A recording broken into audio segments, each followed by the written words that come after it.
South ఇండియాలోని అతి తక్కువ ధరలకి రత్నాలను అందించే ఏకైక సంస్థ 6JVR. ఆంధ్రప్రదేశ్ ప్రభుత్వం సమగ్ర బడ్జెట్ ని 2025-26 ఆర్థిక సంవత్సరానికి సంబంధించినటువంటి బడ్జెట్ ని ప్రవేశపెట్టింది. కూటమి ప్రభుత్వం ఏర్పడిన తర్వాత ఇదే ఫుల్ బడ్జెట్ ప్రవేశపెట్టినటువంటి పరిస్థితి. కాబట్టి ఈ బడ్జెట్ ఏ విధంగా ఫోర్కాస్ట్ చేశారు, ఇందులో ప్రాథమికంగా 10 సూత్రాలని, స్వర్ణాంధ్ర లక్ష్యాన్ని సాధించడం కోసం రాష్ట్ర ప్రభుత్వం ప్రతిపాదించింది. అసలు ఈ 10 సూత్రాలు ఏంటి, ఈ 10 సూత్రాల ద్వారా ఆంధ్రప్రదేశ్ స్వర్ణాంధ్రగా మారేటువంటి అవకాశాలు ఎంతవరకు ఉన్నాయి విశ్లేషించేటువంటి ప్రయత్నం చేద్దాం. ఇది బడ్జెట్ డాక్యుమెంట్లో 10 సూత్రాలకు సంబంధించినటువంటి విశ్లేషణని ఆంధ్రప్రదేశ్ ప్రభుత్వం ఇచ్చింది.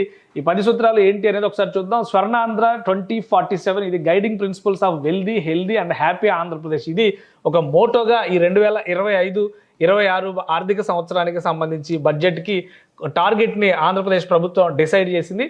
ఆ టార్గెట్లో ఉన్నటువంటి అంశాలు ఏంటి, ఈ టాప్ 10 అంశాలు ఏంటి అనేది కూడా ఒకసారి మనం చూద్దాం. ఇది logistics development, cost optimisation, energy and fuel.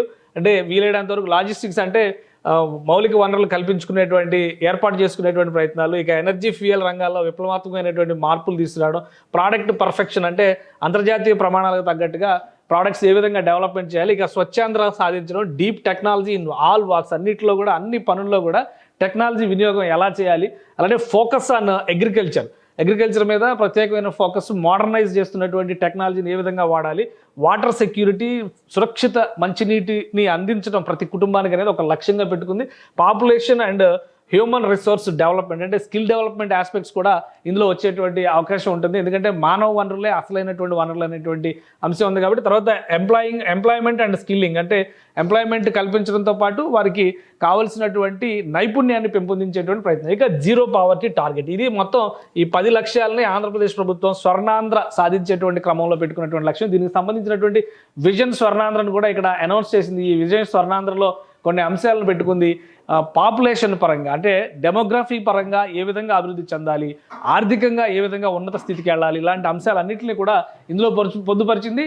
Demographic profile ఒకసారి కనుక మనం పరిశీలించి చూస్తే ప్రస్తుతం ఆంధ్రప్రదేశ్కి ఉన్నటువంటి జనాభా లెక్కల ప్రకారం చూస్తే 5.3 కోట్ల జనాభా ఉంది. ఇది 2047 నాటికి 5.8కి మారేటువంటి అవకాశం ఉంటుంది. కాబట్టి దానికి తగ్గట్టుగా వనరుల కల్పన కానీ అవకాశాల కల్పన పైన కానీ ఫోకస్ పెట్టాలి. ఇక ఆంధ్రప్రదేశ్ జిఎస్డిపి విషయం కూడా ప్రస్తుతం $170 బిలియన్ ఉంది.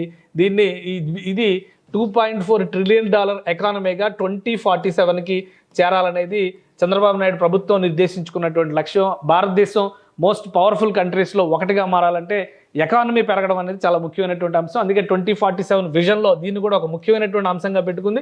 ఇక లైఫ్ ఎక్స్పెక్టెన్సీ విషయంలో ప్రస్తుతం 70.6 సంవత్సరాలు ఉంది ఆంధ్రప్రదేశ్లో. ఈ 2047 వచ్చేసరికి ఇది 85 ఏళ్లకు చేరాలంటే దాదాపు 15 ఏళ్ల లైఫ్ ఎక్స్పెక్టెన్సీ పెరగాలనేది ఏపీ సర్కార్ పెట్టుకున్నటువంటి లక్ష్యం. ఇక పర్ క్యాపిటా ఇన్కమ్ విషయంలో చూస్తే ప్రస్తుతం $3,200 ఉంది ఆంధ్రప్రదేశ్ పర్ క్యాపిటా ఇన్కమ్ అంటే తలసరి ఆదాయం $3,200 ఉంది. ఇది $42,000 పెరగాలనేది లక్ష్యంగా ఏపీ సర్కార్ పెట్టుకుంది. చాలా పెద్ద లక్ష్యాలు కనిపిస్తున్నాయి ఇందులో. ఎందుకంటే దాదాపు 20 ఏళ్ళు టార్గెట్ కనిపిస్తుంది కాబట్టి, 22 ఏళ్ల లక్ష్యం కనిపిస్తుంది కాబట్టి ఆ స్థాయిలో ఆంధ్రప్రదేశ్ ప్రభుత్వం కూడా ఈ లక్ష్యాలు నిర్దేశించుకున్నట్టుగా కనిపిస్తుంది. ఇక అర్బనైజ్డ్ పాపులేషన్ ప్రస్తుతం 36% మాత్రమే ఉంది. అంటే పట్టణీకరణ పెద్ద ఎత్తున పెరగాలి, 60%కి పెరగాలనేటువంటి లక్ష్యాన్ని ఏపీ గవర్నమెంట్ డిసైడ్ చేసుకుంది. అలానే ఎక్స్పోర్ట్స్ విషయంలో ప్రస్తుతం $19.3 బిలియన్ ఉంది. దాన్ని $450 బిలియన్, $450 బిలియన్ చేరేలాగా లక్ష్యాన్ని నిర్దేశించుకుంది ఆంధ్రప్రదేశ్ ప్రభుత్వం. ఇక సోషల్ ప్రొఫైల్ విషయంలో కూడా కొన్ని లక్ష్యాలని పెట్టుకుంది. 2047 విజన్లో భాగంగా చూస్తే 100% లిటరసీ రేటు ప్రస్తుతం ఆంధ్రప్రదేశ్లో 72% అక్షరాస్యత శాతం ఉంది. ఈ అక్షరాస్యత శాతాన్ని 100% తీసుకురావాలి అంటే కనుక ఏం చేయాలి, 2047 నాటికి దానికి కావాల్సినటువంటి పునాదుల్ని ప్రాతిపదికని ఈ బడ్జెట్లో ఏపీ గవర్నమెంట్ డిసైడ్ చేసుకుంది. ఇక 80% female labour force participation rate ప్రస్తుతం 45.8% మాత్రమే ఉంది. మహిళలు పనిచేసేటువంటి శాతం 80%కి పెంచాలనేటువంటి లక్ష్యాన్ని పెట్టుకుంది. ఫీమేల్ వర్క్ ఫోర్స్ను పూర్తి స్థాయిలో ఉపయోగించాలని చంద్రబాబు నాయుడు గారు ఈ మధ్య దానికి పాలసీ కూడా రిలీజ్ చేస్తున్నారు. వర్క్ ఫ్రమ్ హోమ్ కాన్సెప్ట్తో ఆయన ప్రత్యేకంగా దాని మీద వర్కౌట్ చేస్తున్నారు. ఇంట్లో ఉండేటువంటి మహిళల మేధస్సును కూడా ఏ విధంగా ఉపయోగించాలి. కాబట్టి రాబోయేటువంటి రోజుల్లో 2047 నాటికి మహిళలు 80% మంది ఆంధ్రప్రదేశ్లో పనిచేసే విధంగా తీర్చిదిద్దాలన్నది ప్రభుత్వ లక్ష్యం. ఇక అర్బనైజ్డ్ పాపులేషన్ విషయంలో 36% ఉంది, అది 60% పెంచాలనేటువంటి లక్ష్యం ఆల్రెడీ ఇందులో కూడా అదే ఎక్స్ప్లెయిన్ చేశారు. సో మొత్తం మీద అది 2023-24 నాటికి 14.39 అంటే growth rate, GDP growth rate for the next 5 years పెట్టుకున్నటువంటి టార్గెట్ 29.29కి వెళ్ళాలి, 14.39 నుంచి 29.29కి వెళ్ళాలి. ఇది టార్గెట్ పెట్టుకున్నటువంటి అంశం ఆంధ్రప్రదేశ్ ప్రభుత్వం మొత్తం 2047 విజన్కి సంబంధించినటువంటి లక్ష్యాలు. ఈ లక్ష్యాలను చేరుకునేటువంటి క్రమంలో ఒక 10 సూత్రాలని ఏపీ ప్రభుత్వం డిజైన్ చేసింది. ఆ 10 సూత్రాలకి అనుగుణంగానే బడ్జెట్లో ఎలకేషన్స్ జరిగాయి. ఆ 10 సూత్రాలని ఒకసారి ఓవరాల్గా మనం ఒక గ్లాన్స్లో చూసేటువంటి ప్రయత్నం చేద్దాం. ఇది ఫోకస్ సంబంధించి 10 సూత్రాలు, డెవలప్మెంట్ ఫోకస్ ఆన్ 10 సూత్రాలు అంటే ఇది ఇండస్ట్రియల్ డెవలప్మెంట్ అండ్ స్కిల్లింగ్, ఈ రెండింటికి కలిపి 12,112 కోట్ల రూపాయలని బడ్జెట్లో కేటాయించింది. ఈ కేటాయింపులకు సంబంధించి product perfection, skilling and employment, ఈ అంశాలన్నీ కూడా ఇందులో వస్తాయి. అలానే దీన్ని ఏ విధంగా ముందుకు తీసుకెళ్ళాలి పాలసీల పరంగా కూడా AP industrial development policy 4.0, AP food processing policy 4.0, sustainable electric mobility 4.0, ఇవన్నీ కూడా పాలసీస్ ఆల్రెడీ డిజైన్ చేసింది రాష్ట్ర ప్రభుత్వం. సో వాటిని రిలీజ్ చేస్తుంది. ఇక దానికి తగ్గట్టుగా ఇండస్ట్రియల్ కారిడార్ల పైన పెట్టబోయేటువంటి ఫోకస్, ఇది చాలా ఇంట్రెస్టింగ్గా ఉంది బడ్జెట్. ఎందుకంటే నార్మల్ బడ్జెట్ ప్రసంగం కంటే కూడా ప్రతిదాన్ని కూడా విజువలైజ్ చేసి ఒక గ్రాఫిక్ ప్రజెంటేషన్ రూపంలో ఏపీ గవర్నమెంట్ ప్రజెంట్ చేసింది. సో అందులో మొదటి అంశంలోనే ఇండస్ట్రియలైజేషన్ అండ్ స్కిల్లింగ్ పైన పెడుతున్నటువంటి ఇన్వెస్ట్మెంట్స్, దీనికి ఇస్తున్నటువంటి ప్రాధాన్యం. ఇండస్ట్రియల్ కారిడార్స్ అంటే Visakhapatnam, Chennai, Bengaluru, Hyderabad, Bengaluru 3 national highways AP నుంచి వెళ్తున్నాయి. ఈ నేషనల్ హైవేస్కి తగ్గట్టుగా అక్కడ ఇండస్ట్రియల్ కారిడార్స్ని డెవలప్ చేయడానికి 2025-26 బడ్జెట్లో 837 కోట్ల రూపాయల మౌలిక వసతుల కల్పన కోసమే రాష్ట్ర ప్రభుత్వం కేటాయించింది. ఇక incentives for industries, MSMEs and food processing 1400 కోట్లు కేటాయించింది. Funds for viability gap funding, ఇది పీపీపీపీ అని P4 విధానాన్ని ఒకటి తీసుకురావాలని ఆంధ్రప్రదేశ్ ప్రభుత్వం డిసైడ్ చేసింది. ప్రయోగాత్మకంగా ఈ ప్రాజెక్టును మొదలు పెట్టకపోతుంది, కొన్ని గ్రామాలను ఎంపిక చేసింది. దానికి సంబంధించి 2,000 కోట్ల రూపాయల ఫండ్ పెడుతుంది. అలానే Deen Dayal Antyodaya Yojana, national urban rural livelihood machines, వీటిని ఉపయోగించుకోవడం ద్వారా 745 కోట్ల రూపాయలని ఖర్చు చేయాలని నిర్ణయించుకుంది. ఇక ఇండస్ట్రియల్ ట్రైనింగ్, ఇండస్ట్రీస్కి సంబంధించి అంటే ఐటీఐలు, ఐఐటీలు, శ్రీ సిటీలో ఉన్నటువంటి ఐఐటి, అలానే state institute of hospitality management Kakinada, వీటికి 200 కోట్ల రూపాయలు, 210 కోట్ల రూపాయలని రాష్ట్ర ప్రభుత్వం కేటాయించింది. ఇది 10 సూత్రాల్లో మొదటి సూత్రం ఇండస్ట్రియల్ స్కిల్లింగ్కి సంబంధించి కానీ, ఇండస్ట్రియల్ పాలసీలు ఇవ్వడం కానీ మొత్తం 12,000 కోట్ల రూపాయలను కేటాయించింది. ఇదంతా కూడా ఫ్యూచర్ ఇన్వెస్ట్మెంట్ అంటే మానవ వనరుల పైన, మౌలిక వసతులపైన క్యాపిటల్ ఇన్వెస్ట్మెంట్ కింద రాష్ట్ర ప్రభుత్వం వివరిస్తుంది. ఇక రెండో సూత్రంలో ఏముందనేది ఒకసారి చూద్దాం. రెండో సూత్రం ఈ 10 సూత్రాలకు సంబంధించి ఎకనామిక్ టెక్నాలజికల్ అడ్వాన్స్మెంట్, ప్రతి దానిలో కూడా టెక్నాలజీని ఉపయోగించాలనేటువంటి లక్ష్యాన్ని ఆంధ్రప్రదేశ్ ప్రభుత్వం ప్రత్యేకంగా పెట్టుకుంది. పదే డీప్ టెక్ గురించి చంద్రబాబు నాయుడు గారు మాట్లాడుతున్నారు. అది ఓన్లీ టెక్నాలజీకే కాదు, అన్ని రంగాల్లో టెక్నాలజీని ఉపయోగించాలన్నారు. దానికి తగ్గట్టుగా 55,000 కోట్ల రూపాయలని ఈ economic and technological advancement sector కింద 55,730 కోట్ల రూపాయలని రాష్ట్ర ప్రభుత్వం కేటాయించింది. ఇందులో global best logistics, cost optimisation, energy and fuel, అందుకనే గ్రీన్ ఎనర్జీస్ పైన ఫోకస్ పెట్టింది. చాలా పెద్ద కంపెనీలని రాష్ట్ర ప్రభుత్వం గ్రీన్ ఎనర్జీస్ కోసం తీసుకొచ్చింది. ఇక deep tech in all walks of life, ప్రతి జీవితంలో ఉండాలి, దానికి సంబంధించిన పాలసీలను కూడా కూటమి ప్రభుత్వం గత 3-4 నెలలుగా రిలీజ్ చేస్తూ వస్తుంది. సో ఇవన్నీ కలిపి చేసినటువంటి ఎలకేషన్ 55,750 కోట్లు. అందులో కూడా ప్రైమరీ సెక్టార్స్ ఎవరికి ఎంత కేటాయించారు, ఏ ప్రాంతాల్లో ఖర్చు పెట్టబోతున్నారు, అది కూడా ఇక్కడ డీటెయిల్గా ఇచ్చారు.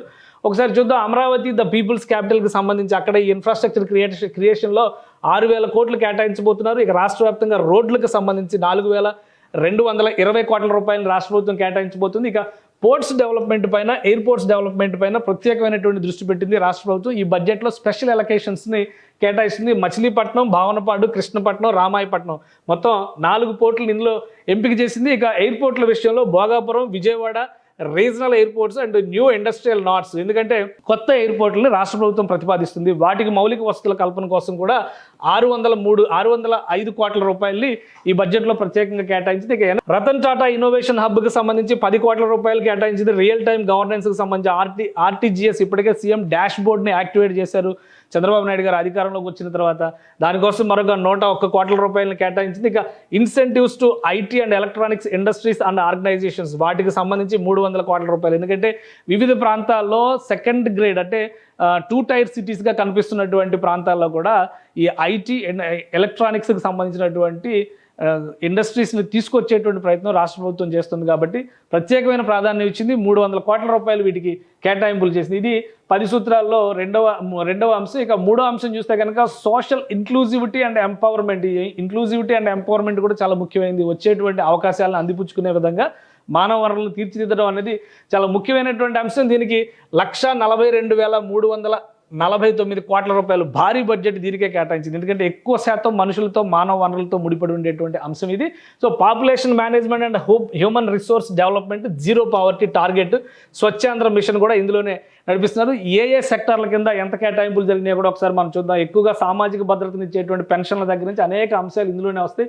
మీరు ఫస్ట్ అంశమే చూస్తే కనుక ఎన్టీఆర్ భరోసా అంటే పెన్షన్ స్కీమ్ కనిపిస్తుంది. దేశంలోనే 4,000 రూపాయలు పెన్షన్ ఇస్తున్నటువంటి ఏకైక రాష్ట్రం ఆంధ్రప్రదేశ్. సో ఇక్కడ 27,518 కోట్ల రూపాయలని ఎన్టీఆర్ పెన్షన్స్ కోసం కేటాయించింది రాష్ట్ర ప్రభుత్వం. ఇక ఆదరణ స్కీమ్ కింద 1,000 కోట్ల రూపాయలు చేతి వృత్తిదారులకు సంబంధించి పనిముట్లు అందించేటువంటి పథకం ఇది.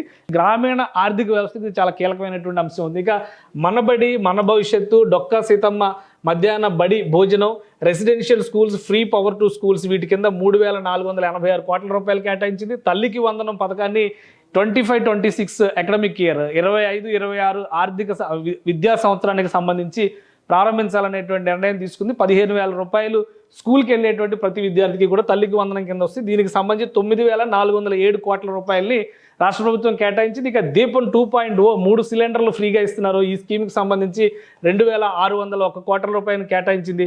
ఇక బాల సంజీవని ప్లస్ వీటికి సంబంధించి 1,163 కోట్ల రూపాయలు. Financial assistance to fishermen and free power to weavers and barbers 450 కోట్ల రూపాయలు కేటాయించింది. Pre and post matric scholarships BCs, ఎస్సీస్, ఎస్టీస్ వీటికి సంబంధించి 3,377 కోట్ల రూపాయలని రాష్ట్ర ప్రభుత్వం కేటాయించింది. ఇక స్వచ్ఛాంధ్రకు సంబంధించి 820 కోట్ల రూపాయలు, free power to SC ST house హోల్డ్కి సంబంధించి 400 కోట్ల రూపాయలని కేటాయించింది. ఇది ఈ అంశంలో 10 సూత్రాల్లో ఇది కూడా సోషల్గా అంటే పావర్టీ ఇరాడికేషన్లో పేదరిక నిర్మూలనకు సంబంధించినటువంటి మౌలిక అంశాలు ఇందులో ఉన్నాయి. అందుకే 1,42,000 కోట్ల రూపాయలు ఈ రంగానికే కేటాయించింది. ఇక మరొకటి చూస్తే sustainable agriculture and drought free state. ఇప్పుడు ఆంధ్రప్రదేశ్లో కరువు రహిత రాష్ట్రంగా చేసేటువంటి లక్ష్యం, వ్యవసాయాన్ని లాభదాయకం చేసేటువంటి క్రమంలో తీసుకున్న నిర్ణయాలు. 29,655 కోట్ల రూపాయలని రాష్ట్ర ప్రభుత్వం కేటాయించింది. ఫార్మర్ అగ్రికల్చర్, వాటర్ సెక్యూరిటీ, సాగునీటి భద్రత కల్పించేటువంటి బాధ్యత ఇందులో ఉంటుంది. ఇక సెక్టార్ వైజ్గా ఎలకేషన్స్ ఒకసారి చూద్దాం. అన్నదాత సుఖీభవ పథకానికి సంబంధించి 6,300 కోట్ల రూపాయలు కేటాయించింది. AP community managed natural farming, ఇది ప్రకృతి సేద్యానికి గతంలో కూడా ప్రాధాన్యం ఇచ్చింది, 62 కోట్ల రూపాయలను కేటాయించింది. ఇక ప్రైస్ స్టెబిలైజేషన్ ఫండ్, మద్దతు ధరకి ఇచ్చేటువంటి ప్రోత్సాహకాల విషయంలో అవసరమైతే ఉపయోగించడానికి పెట్టేటువంటి ఫండ్ ఇది 300 కోట్ల రూపాయలు కేటాయించింది. Irrigation projects HNSS, Uttarandhra Sujala Sravanthi, అలానే గోదావరి డెల్టా, కృష్ణా డెల్టాకి సంబంధించి 11,314 కోట్ల రూపాయల కేటాయింపులు చేసింది. పోలవరం ప్రాజెక్టుకి ప్రత్యేకంగా రాష్ట్ర ప్రభుత్వం 6,705 కోట్ల రూపాయలు చేసింది. ఎందుకంటే కేంద్ర ప్రభుత్వం దీనికి ఫండింగ్ చేస్తున్నప్పుడు కూడా ముందుగా రాష్ట్ర ప్రభుత్వం ఇక్కడ ఖర్చు పెట్టి యూటిలైజేషన్ సర్టిఫికేట్స్ ప్రొడ్యూస్ చేయడం ద్వారా కేంద్రం నుంచి డబ్బులు తీసుకునేటువంటి పరిస్థితి ఉంటుంది. సో దానికి తగ్గట్టుగా పోలవరం ప్రాజెక్టుకి కేటాయింపులు చేసింది. జల్ జీవన్ మిషన్కి సంబంధించి 2,800 కోట్ల రూపాయలు, రాష్ట్రీయ కృషి వికాస్ యోజనకి సంబంధించి 500 కోట్ల రూపాయలు కేటాయించింది. ఇవి రెండు కూడా రూరల్కి సంబంధించినటువంటి అంశాలు, గ్రామీణ భారతానికి, గ్రామీణ ఆంధ్రాకి సంబంధించినటువంటి అంశాలు. ఎందుకంటే